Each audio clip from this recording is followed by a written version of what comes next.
นะโมตัสสะภะคะวะโตอะระหะโตสัมมาสัมพุทธัสสะนะโมตัสสะภะคะวะโตอะระหะโตสัมมาสัมพุทธัสสะนะโมตัสสะภะคะวะโตอะระหะโตสัมมาสัมพุทธัสสะพุทธังธัมมังสังฆังนะมาสามิ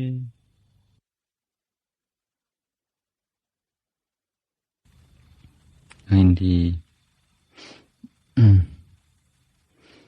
the Ovada Patimokkha, in which we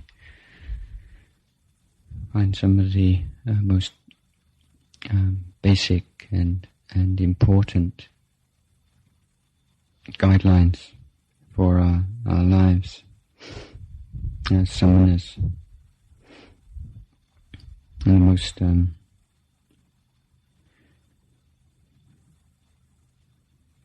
fundamental definition of the samana, or of the one who's left the household life, is one which stresses harmlessness, and this is a offering. This is something that we give the world. Through our way of life, that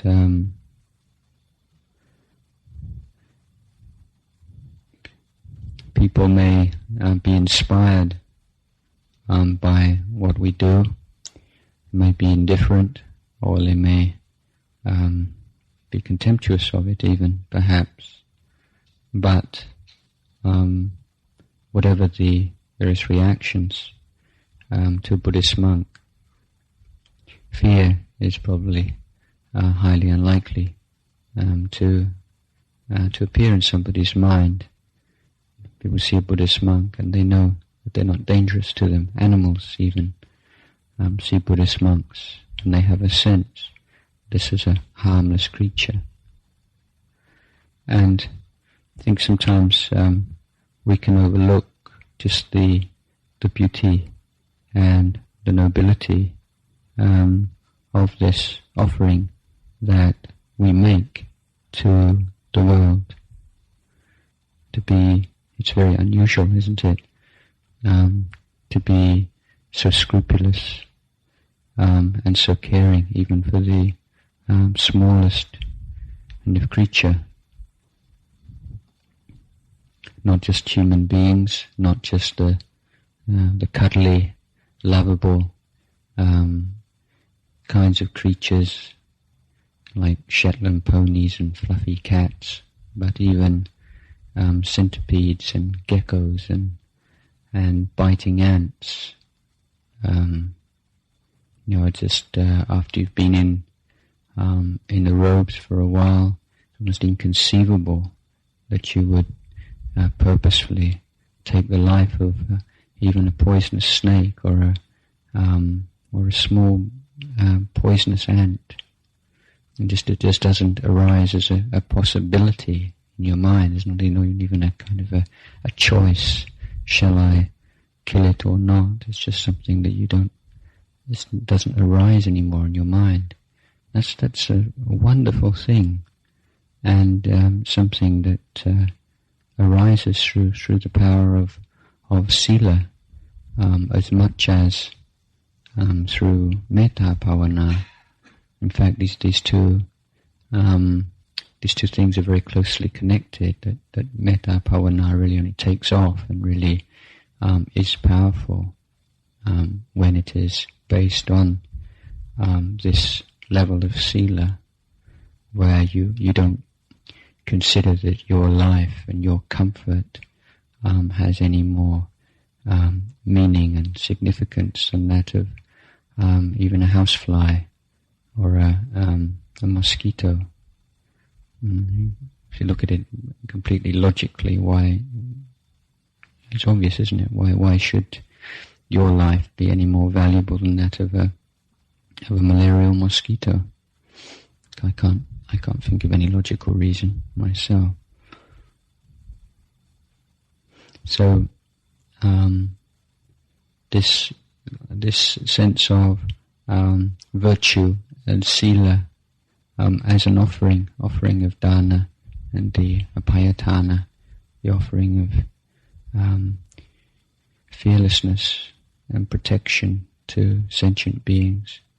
This is something, just living the life, doing our practice that we're giving, we're refraining, we're abstaining from killing, harming, hurting in through actions, through speech, and gradually through mind also. And this not doing, this refraining, is a kind of creativity. This morning I was speaking to this group of art students, and I was mentioning to them how much I admire the Chinese brush paintings, in which perhaps only a very small proportion of the canvas is painted on, but the effect and the power of the picture is conveyed by the relationship between the painted form or the painted area and that which is not painted. In fact, the large blank area, white canvas, is what gives the black brush strokes their power, beauty. So you just say that what a waste of paper, big white area, haven't painted on it at all. It was rather ridiculous. But in terms of human behavior, sometimes we don't see that. I think many people don't really see that what you do, your actions, have weight, have beauty, integrity, nobility, because of the things that you don't do. And that skillful refraining from actions, from certain kinds of speech, or from certain kinds of imagination and proliferation. This is the creativity, and artists, writers mention this over and over again. And I think it was, can't remember now, perhaps D.H. Lawrence, who said that the art in writing is in editing. The art is in what you leave out. And many writers will say that it's much more difficult to write a very simple, clear style than a very ornate and complicated style.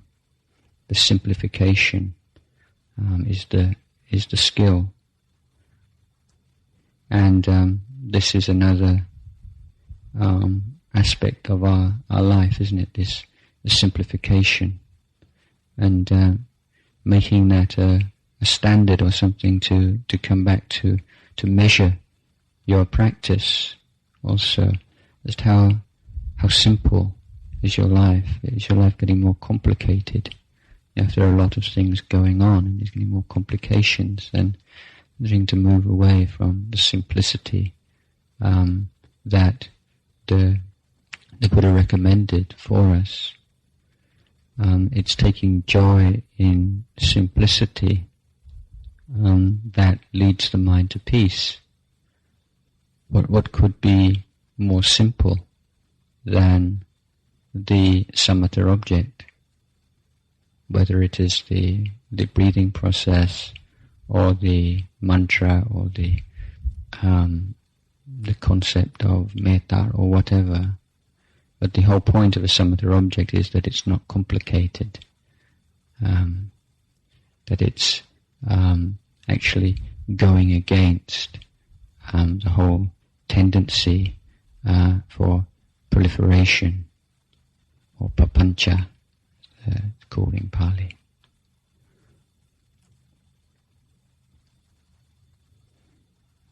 So we simplify our life in every aspect, in the external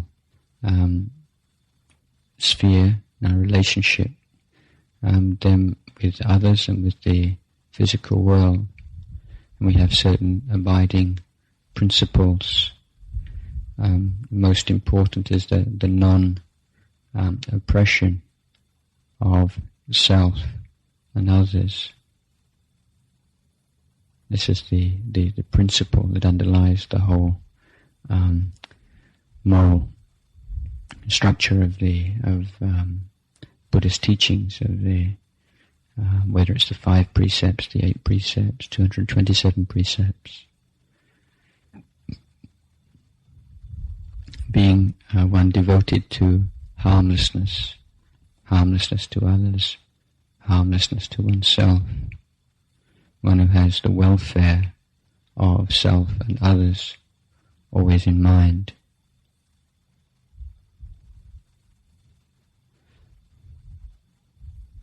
The welfare of self and others is complementary. To say, if you really understand what your own welfare is, then you will not neglect the welfare of others. If you really understand what the welfare of others is, you won't neglect your own welfare. When there seems to be some conflict between them, then it usually means that you've lost the balance, or you've lost a clear understanding of what benefit really means.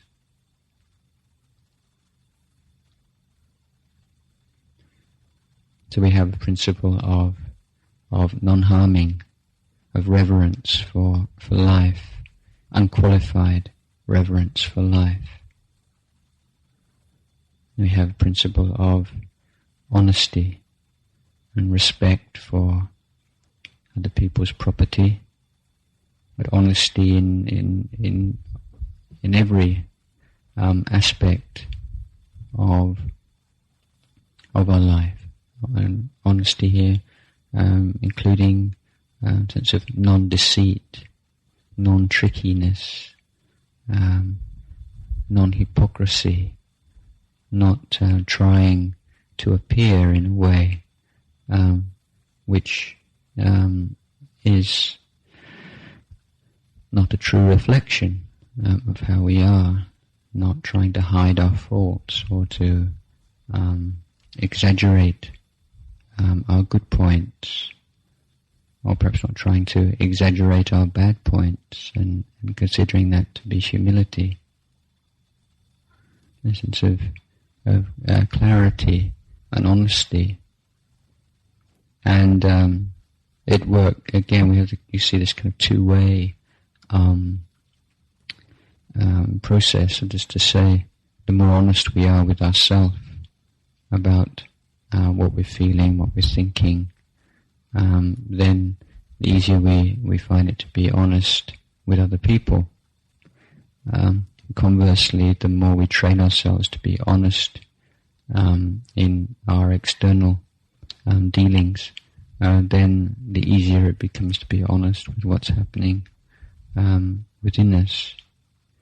No obstacle to honesty is usually a sense of self, isn't it, or some kind of attachment to an idea of how we are, or how we would like to be, and then finding it difficult, finding resistance to owning up to those things which don't fit that picture. Sometimes we feel embarrassed about the truth, embarrassed with other people, embarrassed towards ourselves. So that kind of integrity and honesty and kind of unflinching gaze is a power, a strength to be developed. So as bhikkhus we have Vinaya rules and the not taking what is not given, in our tradition, we take this. We're taught to take this from even the smallest object, something of a value of 1 baht, in the anusat, which is forms part of the uposatha ceremony. Then the monk is cautioned not even to think of taking anything as much as a blade of grass. So that again is a radical shift. That's really leaving the world, isn't it? When you compare the normal state of mind of most people. I'm not talking about criminals and people who habitually break the law, but generally even what we call law-abiding citizens. There are very few who would not take advantage of some kind of little loophole if it was available to them, who are not willing to just to bend their principles a little bit every now and again, but to take that absolute standard of honesty. Perhaps it's a little more common than someone taking a complete strict, if you like, scrupulous standard of non-harming. But still, it's an unusual thing. And to make that consciously make that a pole or a fundamental principle of your life in the world is extremely unusual.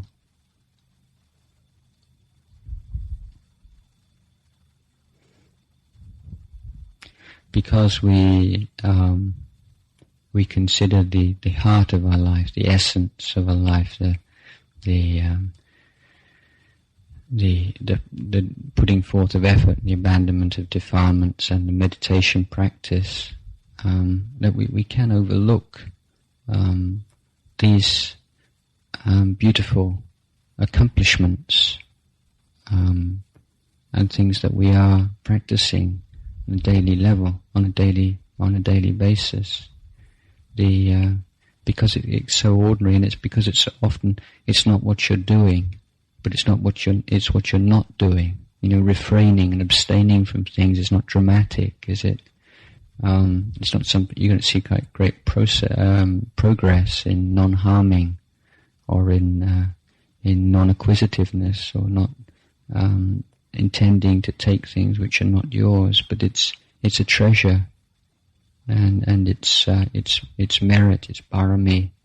It's something which is accumulating and maturing in your heart. But it's a matter of remembering it, recollecting it, bringing up to refresh and to give joy to your heart, to seeing the beauty of virtue.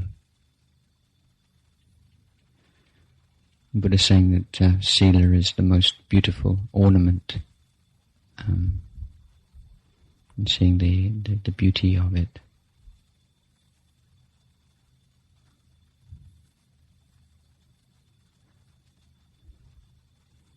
Seeing the beauty and the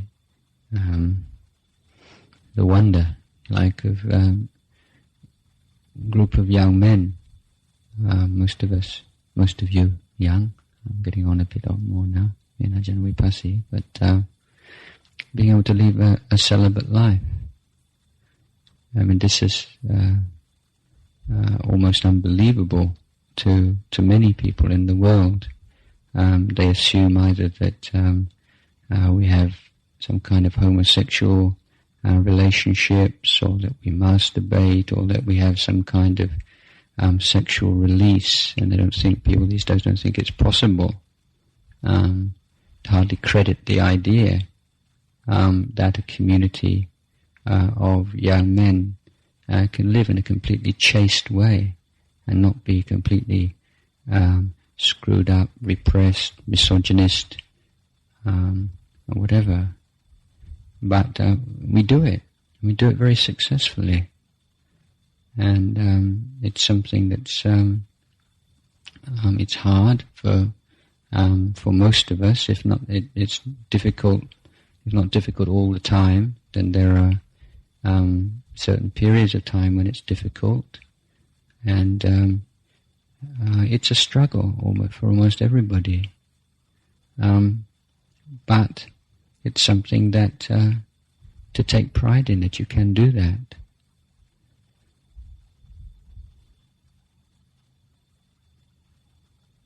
And it's only through taking this very scrupulous standard that we can begin to understand the whole nature of sexuality, to see its conditioned nature, to see how it arises, passes away, and seeing the suffering involved in it, and seeing how impersonal it is, what feeds it, what gives power to it, whether it can be physical conditions, can be food, can be thinking and indulgence in imagination is something which is conditioned. But we can only have a distance from it, be able to reflect on it and see it for what it is by refraining from the physical, verbal expression of it. And that this is an important point with defilements, that we have to pin them down on the mental level before we can let go of them. And the way you pin something down on the mental plane is that you refrain, consciously refrain or endure through the intention to express that defilement physically or verbally. And this is where the relationship between Sila, Samadhi and Panya becomes very clear. As long as you're still expressing sexual feelings physically, or indulging in speech, lascivious speech or careless speech, sexual matters, then you can never pin it down. It's moving, it's still receiving energy, you're still keeping it in motion, you're still feeding the flames.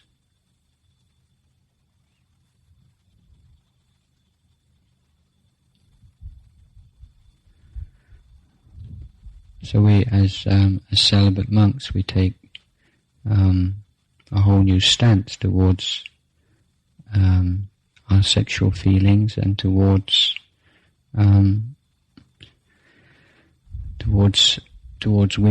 and the half of the human race, looking on women who are older than ourselves, trying to look on them as mothers. If they're just a few years older than ourselves, as older sisters, a few years younger than ourselves, as younger sisters, or very small children as our children, and substituting these kind of wholesome perceptions of women for the sensual. And this is again a wonderful gift that you can give women. An attractive woman comes into the sala or comes into the monastery, and you refrain from indulging in sexual perceptions, sexual thoughts about that woman, and substitute it with wholesome reflections, whether it is consciously trying to perceive the woman as a sister, or wishing that person freedom from suffering, may they be well, substituting with metta. There are many different ways of doing this, but it's a wonderful gift that you can give someone, the gift of wholesome response to them as a human being, rather than just following the kind of instinctive animal obsession with some particular aspect of their physical appearance or their physical body. And this is you can really feel this as a sense of elevation, of being lifted from the animal level to the human level, from the gross to the refined.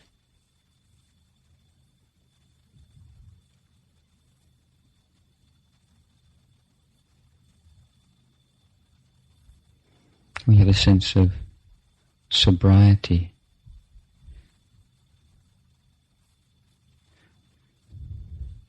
Sense of, before that perhaps we'll talk about the sense of love of truth.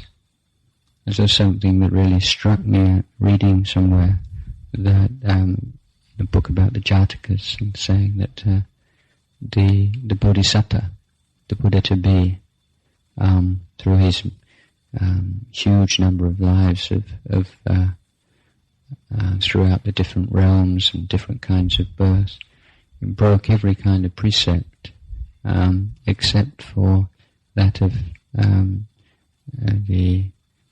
telling lies. There's no Jataka story, as far as I'm aware of, where you find a bodhisattva telling a lie. Sometimes he kills, steals, commits adultery, gets drunk, I think even, but you won't find the bodhisattva lying, as far as I know. This is it's an incredible thing. So the power of that. So you find in many lifetimes the bodhisattva has this power that comes from his speech, where he makes a kind of adhitān.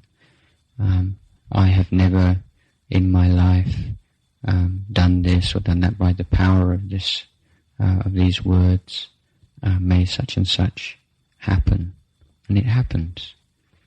And this is a marvelous, magical kind of thing, that the truth has some kind of power which manifests itself in the physical world. It can actually affect events, can affect things in the most marvelous kind of way when someone's built up that power of truth. By drawing on that power of truth and making a solemn declaration of truth, and the most amazing things can be affected, as can be seen from many occasions in the career of the bodhisattva. Taking a real joy and a pride, wholesome pride, in caring for the truth. And we have one word the Buddha used was satyanuraka, caring for the truth, loving the truth, being devoted to truth. And being careful to distinguish between what you know and what you believe and what you think, what you perceive, not confusing them. Often, when people say they know something, they mean they believe it. So you see this in members of other religions, when they have a strong faith in something and they consider that to be knowledge. The Buddha said you care for the truth by being very scrupulous in distinguishing between what you know as a direct experience and what you believe.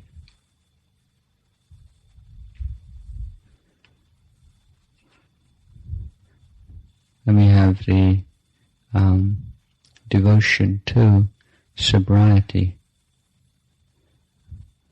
And sobriety doesn't have such a sort of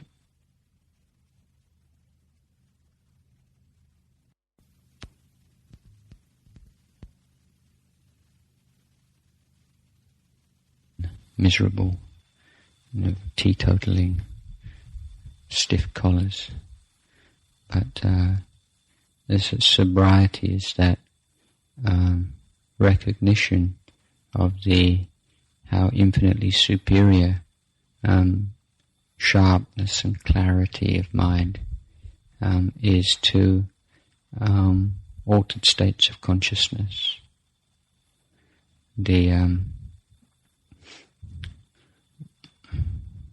When I after my travels and adventures in the East, in India, on my way back to England, I stopped off to visit a lady friend in mountains in Austria, and I always remember that she was away for a while, and I was in this house by myself, and flicking through some of her books, and I came across this session of questions and answers with Lama Govinda. I think some kind of Westerners in India had asked him all these questions, and he gave a marvelous answer to one question, which is one of those times when something's just you read it at just the right time for you. And someone asked Lama Govinda, said, "What do you think of mind-expanding drugs?" And he said, "Well, if you've got an ignorant mind, all you get is expanded ignorance." And I thought it was so right on the spot. And yeah, I mean, if you're altering mind expanding, mind altering drugs, altered states of consciousness, it's all within the sphere of darkness, isn't it? You're still playing around with different modes of ignorance. You're not actually going beyond. You're not transcending. You are transcending one particular state of ignorance, but you're still in the same building. You haven't got out of the building. You're still in the prison. So this sobriety is that turning away from the whole razzmatazz of strange and unusual experiences and visions and physiological, mental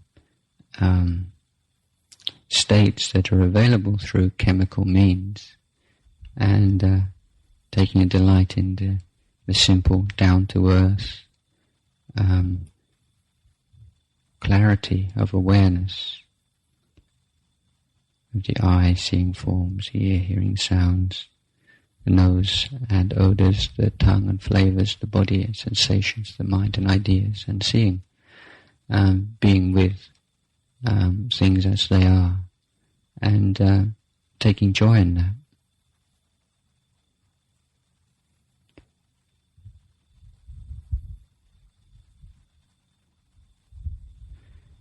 Coming more and more to focus on the one who knows, the knower, the knowing. And this is the great mystery of our life. We don't want to fuzz and confuse that. We want to clarify it. This is as we start to sort of clear away all the garbage from the mind, and the sense of knowing becomes clearer and sharper. And Lumputet makes a real point of this. He talks about the jit and jai, and jai is meaning the sort of sense of equanimity, the clarity of knowing, as he calls that, the jai, and the thinking, feeling, perceiving mind as the jit. This is his way of talking, and he gives a very simple way of understanding what he's talking about. He says, just hold your breath for a few moments. Your thinking stops. He says that's the jai, and then start breathing again. And as the thinking reappears, he says that's the jit. And he talks about getting more and more in contact with the jai, and as the mind becomes calm in meditation, he doesn't talk about a samadhi nimitta or a mental counterpart to the breath, but he talks about turning towards the one who knows the breath. So as the breath becomes more and more refined, then the sense of knowing the breath becomes more and more prominent. And he says, turn away from the breath and go into the one who knows the breath, and that will take you to appana samadhi. So he's sharpening this sense of knowing, being the one who knows, and that is what takes you to peace. And this is another technique used by one of the great meditation masters. But this ability to go from the obsession with the content of experience to come back to that the state of experiencing, and that which is experiencing is that which is simplifying and bringing the mind more and more together. It's becoming more and more composed and more one-pointed.